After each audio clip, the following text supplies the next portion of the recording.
So the other movie to come out with the Belko experiment during the week of March 17th was the one I was more excited for, and that is the newest live-action remake of a Disney classic, Beauty and the Beast.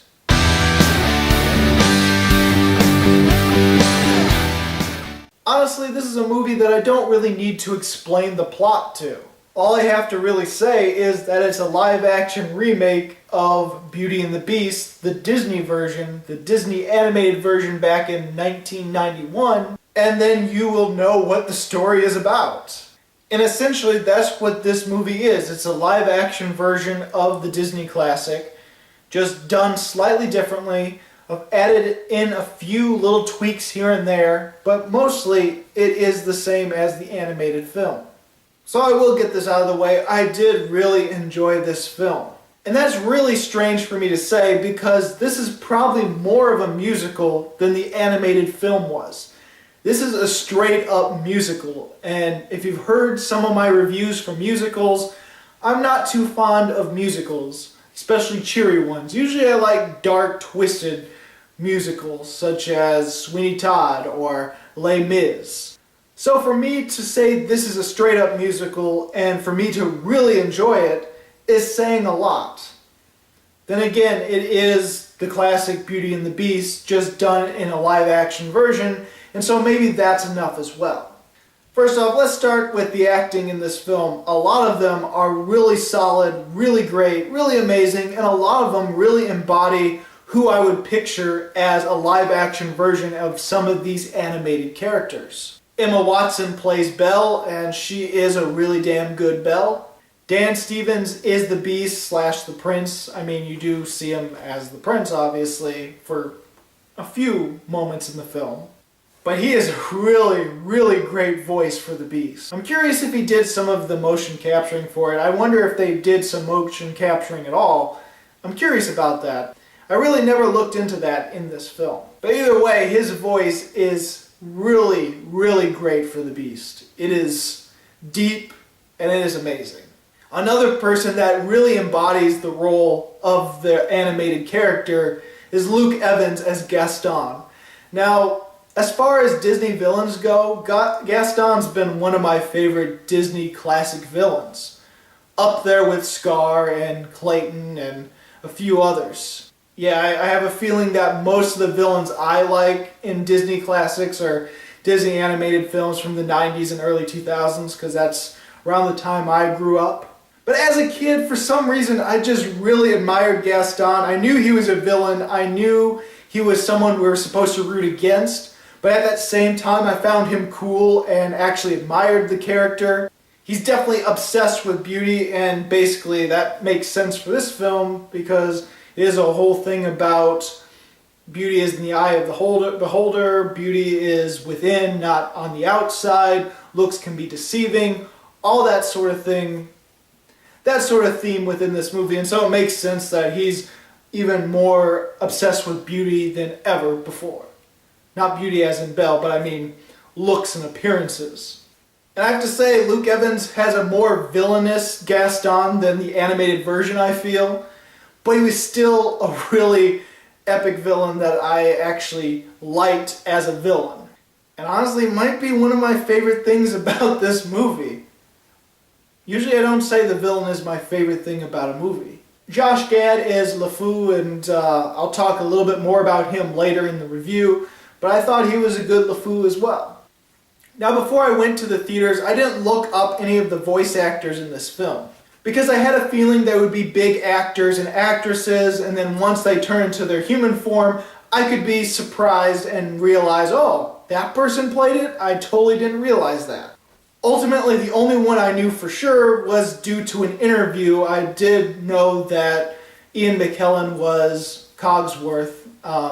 There was an interview that I watched, and it turned out it was for something else. It was for Logan and stuff, and Ian McKellen popped up, even though he's not in Logan. And then they talked about Beauty and the Beast, and they talked about how he was Cogsworth. So that's the only one I knew for sure going into the film. And I have to say, I was greatly surprised. There was another actor I admire, and another big actress that I've seen in a lot of movies, and one that is an up-and-coming actress as well. There was several of them that I had no idea it was the voices until they became the human forms. And I was surprised because some of them really sounded like the animated characters.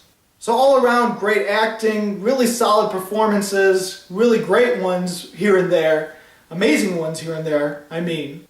And I'm curious if all of them actually sang themselves because the music was really great. And I was totally hooked and enchanted from the first opening song of the film. Bonjour! Bonjour! Bonjour! Bonjour! Bonjour! There goes the baker with his tray, light on waves. The same old bread and rolls to serve. Every morning just the same, since the morning that we came to this poor provincial town. Good morning, Belle. You have your classic songs from Beauty and the Beast that sound pretty damn similar, or at least from what I remember, because it's been a while since I saw the animated film. Look, there she goes, that going strange, no question. Dazed and distracted, can't you tell? Give a part of baby crowd, cause her head's up on some cloud.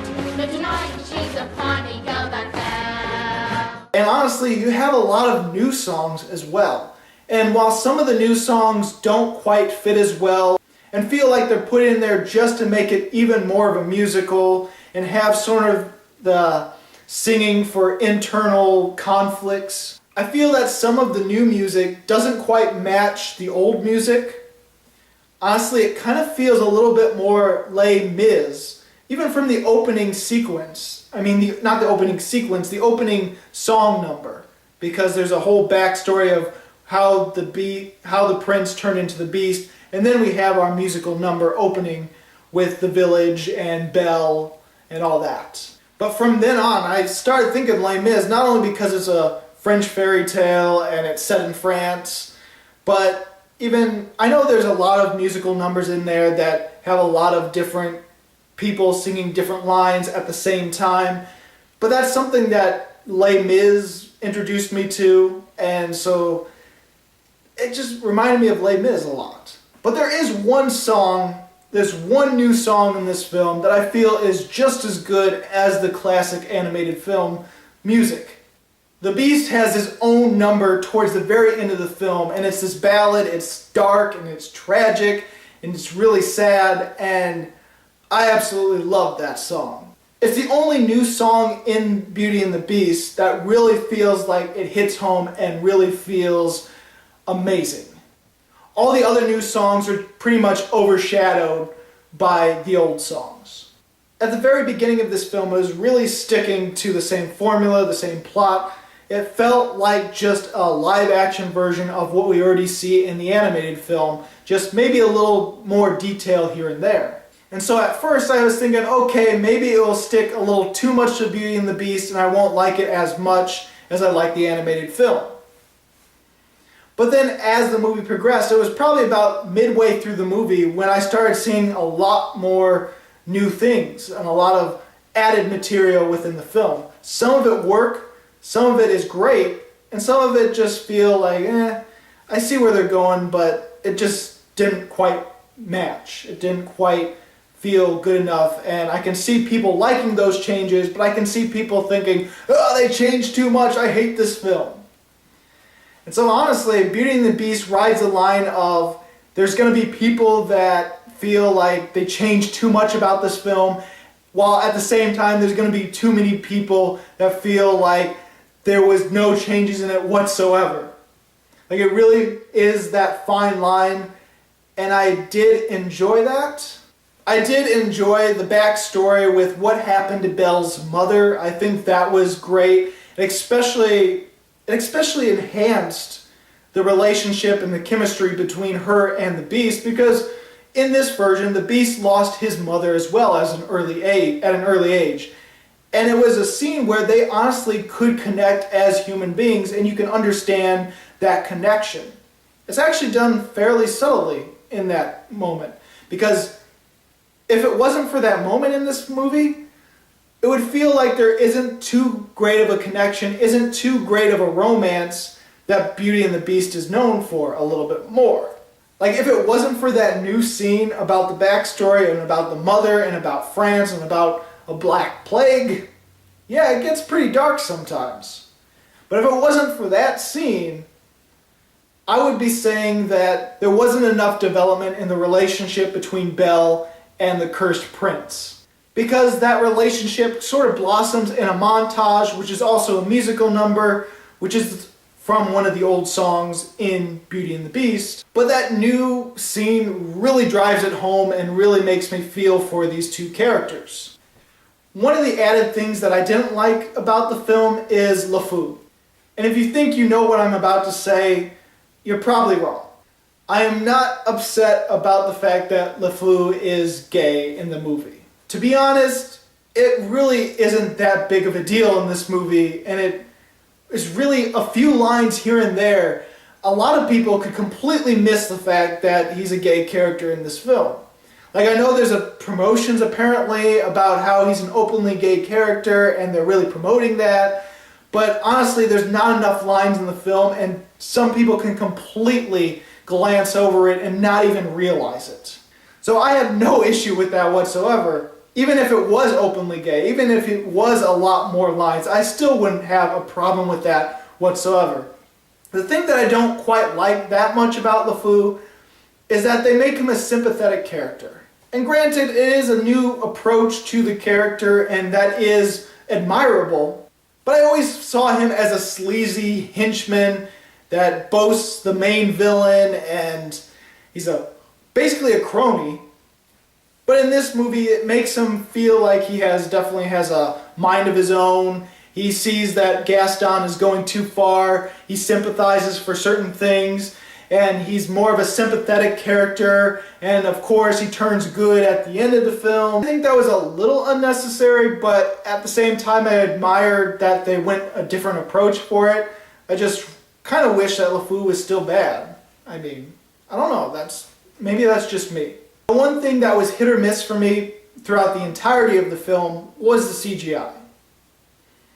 There are times when the CGI looks breathtaking, fantastical, absolutely stunning.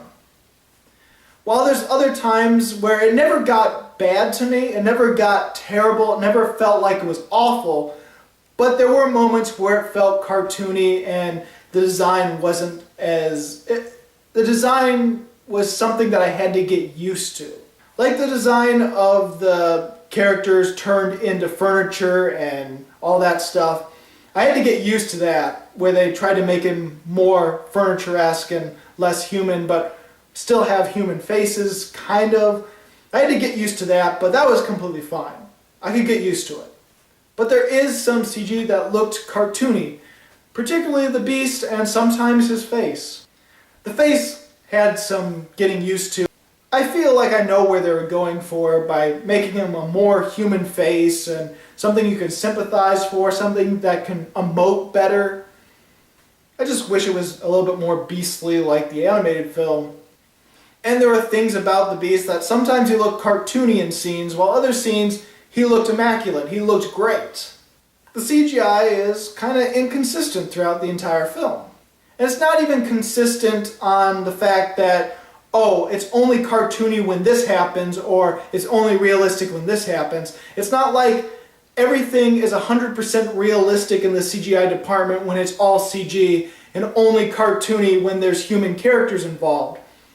It's inconsistent in that area, because sometimes everything could be CG, while some things are cartoony and other things realistic, and sometimes you can have a very realistic CGI character with Belle and the human characters, while other scenes, the same CGI characters could look a little cartoony next to a human.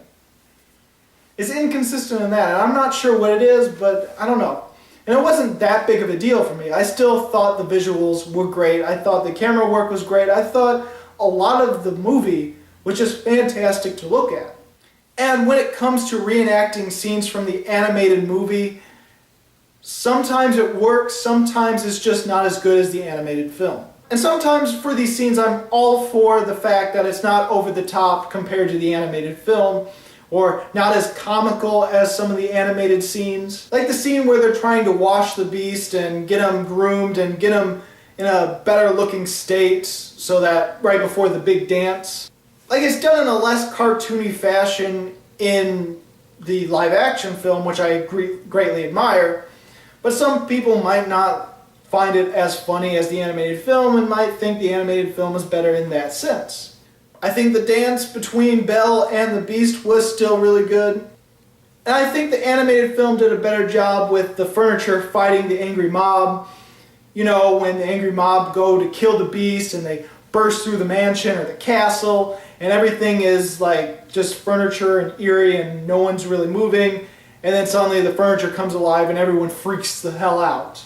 Even though there are parts of that scene that I love in this version, I honestly like the animated version better. So there are things here and there that the animated film does better when it comes to reenacting scenes from that animated film. But at the same time, there are scenes that are just as good or sometimes even a little better.